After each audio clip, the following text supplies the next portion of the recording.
Attack on Titan, one of the biggest anime series there has ever been, due to tricking fans into thinking the show was actually ending twice. You can't keep getting away with it! Attack on Titan just wrapped up its final season part 2, and before it concludes with final season, we really mean it this time. I thought it would be fun to look more at what has made the series so interesting from the very beginning, and that is choice. Choice and freedom are two huge reoccurring themes of Attack on Titan. One of my favorite quotes from Captain Levi is a great example of this. The only thing we're allowed to do is to believe that we won't regret the choice we made. And there's a ton of great examples for alternatives they are given that involve sacrificing to save lives. If only there was some philosophical problem that also had this idea attached to it. True.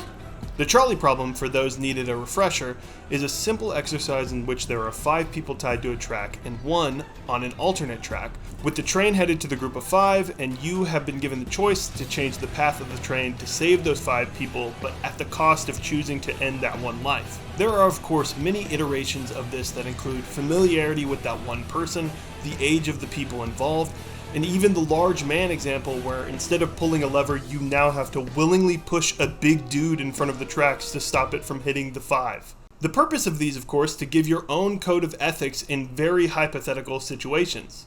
Attack on Titan has dozens of examples of choosing lives for lives and trying to decide what the better alternative is for humanity. But before getting into this, just a preface, I'm an anime watcher and will be very tame with spoilers up to a point. And we'll also be pretty tame with other projects mentioned, but if you don't want to know anything about the films and shows I'm talking about, here are the things that I'm going to mention. While Attack on Titan has some great examples of the trolley problem, I do think it's important to highlight a couple of other things that have presented this quandary really well. There weren't too many examples, but the ones I could think of are great examples of the trolley problem. The Dark Knight has a play on the prisoner's dilemma, wherein the Joker goes, "My dad, he wanted to name me Bodie McBoatface, but my mother, she wasn't going to float that idea." Where he gives 2 boats a choice of not doing anything and both being blown up at midnight, or to detonate the other boat to save themselves. An argument for the trolley problem could be made, as for each boat they are given the decision of choosing to save half the people on the boat instead of them being all blown up. Minority Report has this AI that can detect criminals before they commit crimes, arresting them without having done the things they are being sentenced for.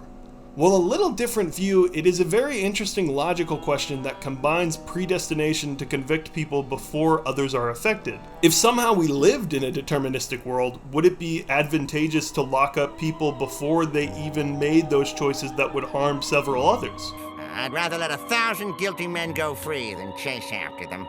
The Good Place pits overthinker Chidi Adagonye in a literal trolley problem where he continually overthinks himself and ends up killing hundreds of fake people. Which is a really interesting way of showing how indecision is almost worse, because then you're still going to be thinking about what could have been the right pick for the situation. But the best example is actually a film I had just watched, and that is Akira Kurosawa's High and Low. Let me set the scene. Mr. Gondo works as a higher executive at a company who has acquired a large amount of money in order to try and gain full control of said company. The issue: someone has kidnapped his son and is now asking for enough money that would keep him from gaining control of the company. This leads to an almost immediate decision to give the money away, until a realization is made that the kidnapped kid is not his son, but in fact the son of an employee of Mr. Gondo.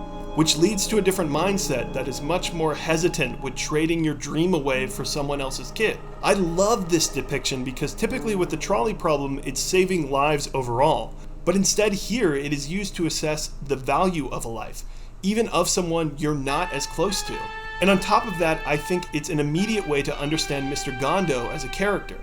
This is just the very beginning of the film, and for just the staging alone, it's well worth your time to check out. The way Kurosawa is able to direct this conflict is electric. But enough about master level police procedurals, let's get back to anime. In general, I think Attack on Titan continually puts its characters in difficult ethical scenarios that can be compared to something like the trolley problem. You'll see this with something as simple as the Survey Corps' existence. Scouting the forest in hopes to diminish the amount of Titans and try to find a better solution than living within the wall. There are 2 options here: live safely within the wall and hope the Titan problem will magically solve itself, a solution that would quickly be refuted.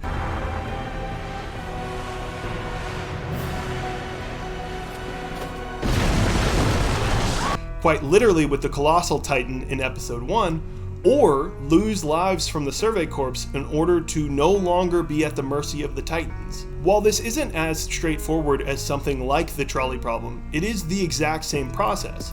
The choice of the loss of lives in the hopes of a net positive outcome. And that's just the general concept of the show. There's a lot more times where this is seen, like an evocative scene with Erwin leading a battle charge for humanity's last chance at survival, to actually having to choose between two individuals that should survive. Before going too deep into spoilers in the series, many of these thought experiments that can be compared to the trolley problem also match well with the biggest motif of the show, being in a cage. The trolley problem is confining you to a binary of two bad decisions. There's no complete positive outcome. The problem traps you. And that trap is much like the walls in the show. This confinement is continually shown to remind you how our protagonists in the series are trapped. In fact, the first volume of the series ends with, "in the shame of being held captive in a birdcage." And of course, this imagery continues throughout the show, at certain points almost feeling like an omnipotent motif to really drive home how inescapable the world these characters are in is. There are also, as a juxtaposition to the walls, always birds shown almost mocking how humanity is trapped in these walls. In general, I think the show does a really good job at adding complexity to freedom.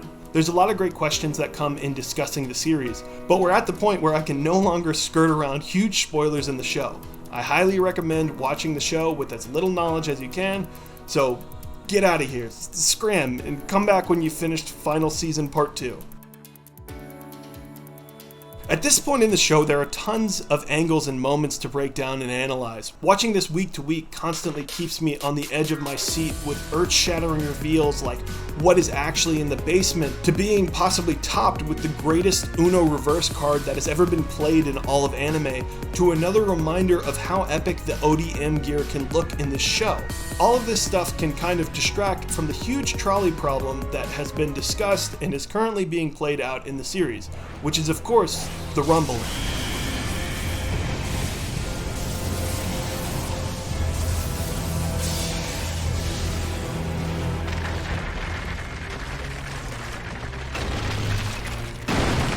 This, at least to me, is the quintessential trolley problem of the series, as it's almost a binary decision of who takes the fall. While there are more than just two decisions, technically, each outcome isn't ideal, but I think it's interesting to analyze the decisions from the characters that would make them. Wait, I'm gonna move this right there. Okay. Armin is always trying to save as many lives as possible, so naturally he's against the idea of destroying all of humanity. Now, did that stop him from tightening the heck out of that shoreline?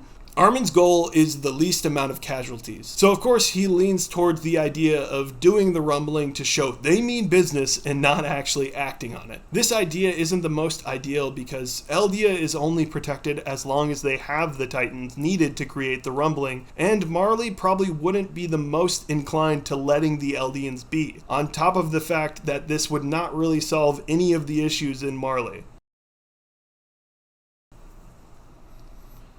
Hange doesn't have a clear great solution to this problem, but has a stern rule of I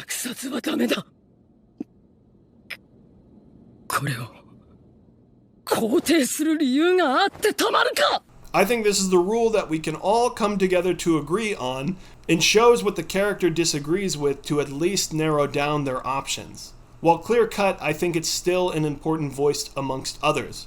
Another rule like this being Mikasa wanting to keep Eren alive no matter what.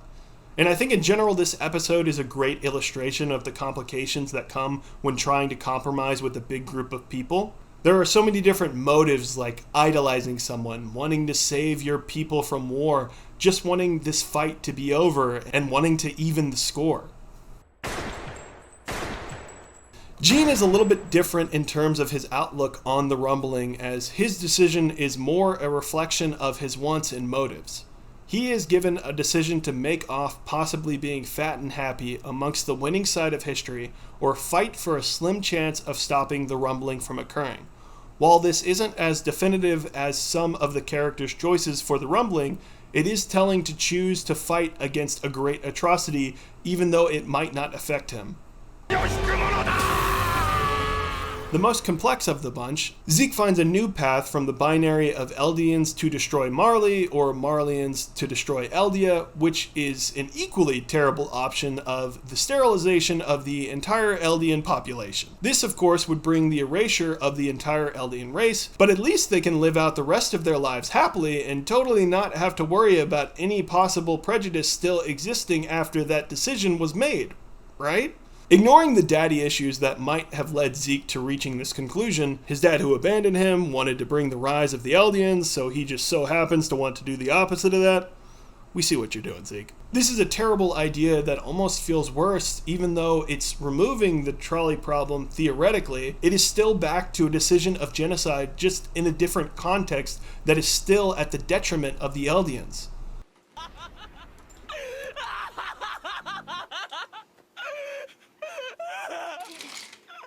This is the hardest one to definitively make a case for up until the final episode of the series so far, as the motives of Eren Yaeger are still something that is likely going to be explored in the final moments of the series. But honestly, I've had this idea in my head since Eren became an anti-hero of the series, and I kinda just don't want to be thinking about the trolley problem while watching the epic conclusion of this show. It's no thoughts, head empty lifestyle for me in 2023. At the current moment, it's clear Eren's answer to the problem. The world is an ugly place that wants to threaten any freedom his friends could finally reach. 向こうにいる敵全部殺せば俺たち自由になれるのか? The world is the cage. His friends are the bird, and the lives lost to reach this freedom, whether from Eldia or Marley, are just an obstacle in the way of freeing his friends. He is so desperate to finally be free from the walls, Marley, or any other confines that he's willing to destroy the world at large to finally reach that will set him free. If I lose it all, lose it all. If I lose